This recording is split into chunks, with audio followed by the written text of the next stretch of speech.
우리가 어떤 영화나 작품을 보고 아 이거 천재적이다 라고 말할 때가 어떤 때냐면 그 작품에서 나를 발견했을 때입니다. 내가 과몰입하거나 엄청 흠뻑 빠져서 이입했을 때가 그 작품에 나오는 캐릭터에게서 나를 봤을 때죠. 그래서 역시 세상에서 가장 흥미로운 주제는 나일 거예요. 그래서 이런 류의 심리 테스트도 유행을 하는 거겠죠? 우리는 계속해서 다른 캐릭터 혹은 타인, 외부의 다른 누군가를 보면서 나를 이해하려고 하니까요. 이런 심리 테스트만으로는 부족하다. 나를 더 알고 싶고 더 잘 설명하고 싶은데 아쉬움을 느꼈던 분들을 위해서 캐릭터들의 성격, 그리고 나의 성격을 분석해보는 시간을 가지고자 합니다. 작가들이 캐릭터를 만들 때 가장 많이 참고하는 도구가 있습니다. MBTI 같은 성격 유형론이 단순히 성격을 규정짓는다면 이 도구는 한 캐릭터의 성장부터 흑화까지 모든 면을 입체적으로 다룰 수 있습니다. 바로 애니어그램이죠. 아마 여러분이 좋아하는 캐릭터도 싫어하는 캐릭터도 이 성격 유형 안에서 분류될 거예요. 그래서 여러분이 이 도구를 이해할 수만 있다면 아이언맨이 왜 그런 결정을 했을까? 라라랜드가 왜 그렇게 끝났을까?를 이해할 수 있게 됩니다. 그래서 오늘은 MBTI보다 훨씬 더 오래되고 훨씬 더 깊이 고민하며 만들어진 성격 유형 분류 체계 애니어그램으로 캐릭터를 설명해 보고자 합니다. 이 애니어그램으로 여러분이 그 캐릭터 그리고 나아가 나를 볼 수 있게 되면은 마치 여러분은 내가 정면으로 꿰뚫린 듯한 묘한 카타르시스를 느낄 수 있을 거예요. 단언컨대 현존하는 모든 성격 체계 중에서 아주 놀라울 정도로 깊고 나를 이해하는데 도움이 되는 성격 체계라고 확신합니다. 이 기호는 뭘 의미할까요? 보다시피 9개의 모서리가 있습니다. 이 각각의 모서리는 각각의 다른 성격 유형을 나타내요. 우선 하나 명확히 짚고 넘어가야 할 게 있어요. 성격이란 게 정확히 뭘 의미하는 걸까요? 여러분은 어떤 성격이신가요? 애니어그램에 따르면 성격이란 깁스와도 같은 것이라고 합니다. 깁스가 뭐죠? 부러진 팔이나 다리를 보호하기 위해 방어해주는 갑옷 같은 거죠. 트라우마가 될 만한 상황이나 극도의 스트레스를 겪었을 때 우리를 안전하게 지키기 위한 보호막 같은 거죠. 원래 부상이 클수록 더 깁스도 단단하잖아요. 마찬가지로 마음이 다쳤을 때 그 상처가 크면 클수록 우리의 성격도 더 단단하게 고착화됩니다. 그런데 문제는 내 성격이 곧 나다 라고 믿는 건 내 깁스가 곧 내 팔이다 라고 믿는 거랑 똑같다는 거예요. 깁스라는 게 내가 연약했을 때는 도움이 됐을지는 몰라도 성인이 돼서 내가 팔다리가 더 자라야 될 때 그 깁스와도 같은 성격이 내 자아를 누르면서 더 많은 고통과 억압의 원인이 될 수 있습니다. 깁스를 제거하지 않으면 내 팔다리가 자유롭게 움직일 수 없고 더 성장할 수 없는 것처럼 말이죠. 이게 애니어그램이 다른 성격 유형 체계랑 다른 점입니다. 애니어그램은 어떤 특정 유형의 성격이 나라고 말해주지는 않아요. 내가 외향적인지 내향적인지 사고형인지 감정형인지 이런 식으로 겉으로 드러나는 모습에 초점을 맞추지는 않습니다.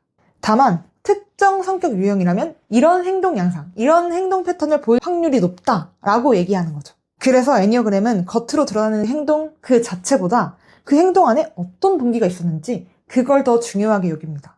그래서 애니어그램이 앞서 말했던 MBTI 같은 성격 유형보다 훨씬 복잡해지는 거예요. 근데 이 점이 바로 애니어그램의 매력이죠. 애니어그램이 어떤 통계나 임상심리학 이런 거에 기반을 두는 건 아니거든요. 그럼 애니어그램은 어디서부터 출발했냐? 그것보다 훨씬 오래전부터 있었어요. 통계학이나 임상심리학이 발달하기 훨씬 오래전. 그러니까 애니어그램은 정확한 기원을 알 수도 없고요. 고대 2500년 전 그리스 철학에서 유래했다고 알고 있을 정도로 통계학이나 심리학보다도 더 오래된 거기 때문에 현존하는 가장 오래된 심리 도구다라고 설명드릴 수 있을 것 같아요. 근데 확실한 건 뭐냐면 저를 포함한 많은 사람들이 이 애니어그램이라는 심리 도구를 통해서 내면 치료와 개인적인 성장 그리고 나아가서 삶에 대단히 긍정적인 영향을 미친 매우 정확하고 이 유용함이 입증된 도구라는 거. 그리고 저 역시도 애니어그램을 통해서 제 내면의 상처를 치유했을 뿐만 아니라 제가 결코 받아들이지 못했던 어린 시절의 상처를 치유하는 데도 아주 큰 도움이 되었습니다. 제가 말했잖아요. 이 애니어그램을 이해하게 되면 내가 정통으로 꿰뚫린 듯한 엄청난 카타르시스를 맛보게 될 거라고 기대해도 좋습니다. 아주 기똥찬 해석을 준비해 왔으니까요. 애니어그램을 10년 동안 연구하며 아주 오타쿠적인 마인드로 무수한 작품들의 무수한 캐릭터를 심층 연구한 제가 바라보는 시야로 여러분도 바라볼 수 있도록 도와드리겠습니다. 이 설명을 들으면서 곰곰이 나의 내면을 들여다보면서 들으면 여러분이 자신에 대해서 깨닫지 못했던 이전에 얻을 수 없었던 통찰을 얻게 될 수 있을 거라고 자부합니다. 자, 이제부터 아주 놀라운 몇 가지를 보여드리기 전에 확실히 해야 될 것이 있습니다. 첫 번째, 엔뉴그램의 목적은 타인과 나를 판단하거나 동일시하기 위한 것이 아닙니다. 예를 들어 MBTI를 알면 우리는 NTZ들은 저렇게 싹퉁머리가 없어. 역시 CFP, 역시 찐따네? 이런 식으로 성격과 그 유형을 동일시하는데 사용하게 됩니다. 근데 애니어그램은 자기 이해를 넓히고 성장하기 위한 도구입니다. 특정 대상을 판단하고 동일시하기 위한 수단으로 사용해서는 절대 안 된다는 거. 특히나 내적인 통찰 없이 지식적으로만 난 이런 사람이야 라고 받아들이는 건 곤란합니다. 두 번째, 제가 한 유형을 설명할 때 악당으로 설명한다고 해서 그 유형이 그 캐릭터랑 도덕적으로 타락했다 이런 뜻은 아닙니다. 단지 이제 애니어그램은 어두움, 자신의 그림자로 찾게 되는 도구이기 때문에 그 유형이 극도로 건강하지 못한 상태에서 그 캐릭터의 해당 유형이 성격이 고착화된 그런 모습을 보인다는 거를 말씀드리고 싶을 뿐입니다. 그래서 특정 유형을 악으로 규정 짓는 건 어리석은 일입니다. 그리고 마지막으로 드리고 싶은 말은 애니어그램을 탐구하다 보면은 문득 내 약점을 합리화하고 싶고 감추고 싶은 충동, 부인하고 싶은 충동을 느낄 수도 있습니다. 근데 올바르게 자기 유형을 찾으려면 누구보다 자기 자신에게 솔직해야 합니다. 내가 선망하고 바라는 유형을 나라고 믿어버리면 안 됩니다. 모든 유형이 강점과 제한점을 함께 지닌다는 거, 이 점을 유념하고 자, 이제 드디어 설명을 마쳤으니 1번 유형부터 설명해 보도록 하겠습니다. 1번 유형은 개혁가 유형으로 진정성을 엄청 중시하고 자신의 강한 이상과 열정을 실현하는데 높은 욕망을 가진 유형입니다. 그래서 원칙주의자라고도 불리고 이상주의자라고도 불려요.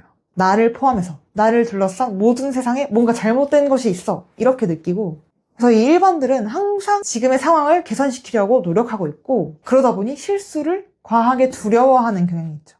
내 감정, 내 본능도 억제하고 무언가 선한 것, 뭔가 옳은 것을 추구하며 올바르게 행동해. 그래서 내 내면의 비판자를 잠재우느라 용쓰고 있는 사람들이다. 이렇게 보면 될 것 같습니다. 그리고 본인도 굉장히 윤리적이고 양심적인 편이어서 옳고 그름을 따지기를 좋아하는 사람들입니다.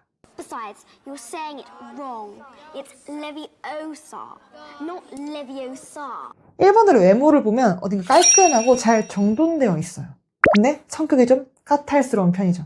이게 완벽주의적인 모습으로 나타나서 종종 타인에게 비판적이거나 쉽게 판단하는 모습으로 비춰지기도 합니다. 스스로 높은 기준, 어떤 높은 윤리 도덕 규범을 유지하려고 하기 때문에 완벽주의자라고 불리는 겁니다. 1번의 문제는 분노를 억제하는 것이에요.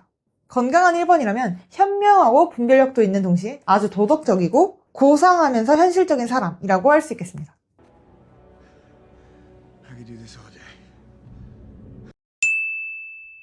이 유형인 헬퍼들은 타인을 위해 헌신하고 도와주면서 사람들을 잘 보살피고 상냥하고 마음이 따뜻한 사람들입니다. 2번들은 친밀한 관계나 인정, 다른 사람들의 관심을 획득하는데 관심의 포커스가 맞춰져 있어요. 즉 타인과 가까워지고 싶은 마음이 2번들의 동기가 된다는 거죠. 대체로 F 같은 성향들이 많아. 감정적인 교류도 곧잘 하고요. 그리고 놀라울 정도로 다정하게 다른 사람들을 배려하는 모습을 보여줍니다. 근데 우리가 타인의 필요를 계속 충족시키고 맞춰주다 보면 어때요? 필연적으로 자신이 필요한 것과 감정 같은 걸 억누르게 되죠. 그래서 2번들의 문제가 뭐냐면 타인에게 필요로 하는 사람이 되기 위해서 타인을 위해서 뭔가를 하다가 정작 자신의 필요가 뭔지 모르고 자기를 잘 돌볼 줄 모른다는 점입니다. 자기를 돌보는 걸 까먹어버릴 정도로 희생적이 된다는 거죠. After time, I do all this shit for other people, and then I wake up and I'm empty. I have nothing. 건강한 2번이라면 이타적인 동시에 자신에게, 양쪽 다에게 사랑을 베풀 수 있습니다. 3번 유형, 성취자는 9가지 전체 유형 중에서 가장 성공 지향적인 유형이에요. 주변의 기대에 맞춰서 자신을 바꿀 수 있는 아주 카멜레온 같은 사람들이죠. 상황에 잘 적응하고 자신감이 넘치고 매력적인 모습을 보입니다. 야망이 넘치고 유능한 캐릭터가 많고 에너지도 넘치는 편이에요. 3번이 제일 중요하게 생각하는 거. 자신의 성취, 사회적인 인정. 이 2개예요. 그래서 사람들이 자기를 어떻게 생각하는지 항상 의식하고 있죠. 그래서 다른 사람들 눈에 가치 없는 존재로 비치는 걸 가장 두려워합니다. 그럼 어떻겠어요? 강한 경쟁심을 느끼겠죠. 그 강한 경쟁심으로 성취와 인정을 추구하면서 끊임없이 스스로의 가치를 느끼려고 하는 거예요. 3번은 대체로 타고난 동기부여 연설가, 타고난 끌어당김러들이 많아요. 성공 개발에 미쳐있는 사람들이 많아요. 왜냐면 3번은 자기가 하는 일이나 자기가 성취하는 것과 자기 자신을 지나치게 동일시하는 측면이 있거든요. 자기의 성공적인 이미지를 강하게 어필하면서 자기 감정을 잃어버리는 측면이 있습니다. 그러면서 진정한 내가 누구였지? 진짜 내가 느낀 감정이 뭐였지? 이거를 놓쳐버리면서 감정이 점점 공허해지고 말죠. I have this thing where I need everybody to think I'm the greatest. And if they aren't completely knocked out and dazzled and kind of intimidated by me, then I don't feel good about myself. 3번 유형의 문제는 지나친 일중독과 경쟁심입니다. 하지만 건강한 3번 유형이라면 자신의 있는 그대로를 잘 받아들이고 정직하고 반듯하며 다른 사람들에게 동기부여를 시키는 최고의 리더이자 롤모델이 될 수 있습니다.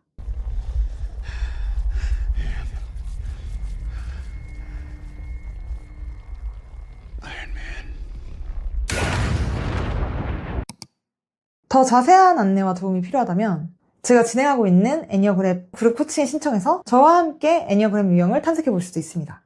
자신을 좀 더 자세히 들여다보고 사랑하고 싶으신 분들은 밑에 고정 댓글에 링크를 남겨놓을 테니까 한번 눌러서 도움을 받아보시길 바랍니다.